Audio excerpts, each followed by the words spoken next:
আসসালামু আলাইকুম। বিদ্যাকুটি ক্লাসরুমে সকলকে স্বাগতম। আজকে আমরা বিসিএস প্রস্তুতি মডেল টেস্টের বাংলাদেশ বিষয়াবলীর প্রথম অংশটি নিয়ে হাজির হয়েছি। চলুন শুরু করা যাক। নাম্বার 1, আমার দেশের প্রতিটি মানুষ খাদ্য পাবে, আশ্রয় পাবে, শিক্ষা পাবে, উন্নত জীবনের অধিকারী হবে।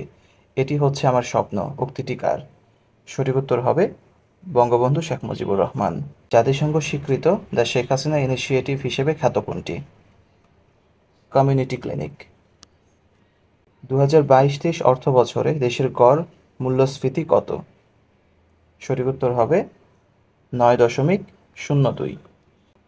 নিম্নবর্ণিত কোন পেনশন স্কিমটি দরিদ্র জনগোষ্ঠীর জন্য প্রযোজ্য? সমতা। বর্তমানে সারা দেশে কতটি কমিউনিটি ক্লিনিক চালু রয়েছে? 14,200টি।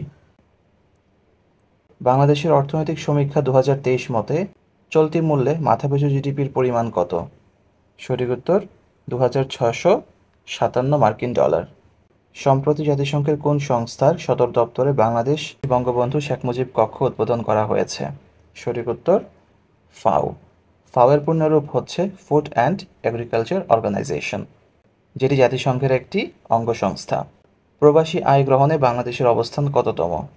সঠিক উত্তর সপ্তম। ইউনেস্কো বাংলাদেশ বঙ্গবন্ধু পুরস্কার 2023 লাভ করেছে কোন প্রতিষ্ঠান? সঠিক উত্তর হবে মিউজিক ক্রসরোডস। 12 সেপ্টেম্বর 2023 দেশের 24তম প্রধান বিচারপতি হিসেবে নিয়োগ লাভ করেন ওবায়দুল হাসান।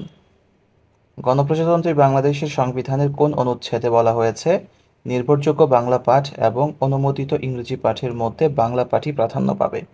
সঠিক উত্তর 153। বাংলাদেশে সর্বশেষ জনসংখ্যা নীতি প্রণীত হয় কত সালে? 2012। নির্মিতব্য ঢাকা এলিভেটেড এক্সপ্রেসওয়ের মোট দৈর্ঘ্য কত? 46.73 কিলোমিটার। জাতীয় পাবলিক সার্ভিস দিবস পালিত হয় কবে? সঠিক উত্তর 23 জুলাই। দেশের 44তম অর্থাৎ সর্বশেষ রাজনৈতিক দল হিসেবে নিবন্ধন পায় কোনটি? বাংলাদেশ সুপ্রিম পার্টি বা বিএসপি। তিস্তা সৌরবিদ্যুৎ কেন্দ্র কোথায় অবস্থিত? গাইবান্ধা। মুজিব একটি জাতির রূপকার চলচ্চিত্রটির পরিচালক কে? শ্যাম বেনেগল। নিম্নবর্ণিত কোন পেনশন স্কিমটি দরিদ্র জনগোষ্ঠীর জন্য প্রযোজ্য? সমতা। তৈল চাকমা জলপ্রপাতটি কোন জেলায় অবস্থিত? খাগড়াছড়ি। বাংলাদেশ কবে স্বল্পোন্নত দেশের তালিকা থেকে উন্নতশীল দেশে উন্নীত হবে? সঠিক উত্তর 24 নভেম্বর 2026 সালে।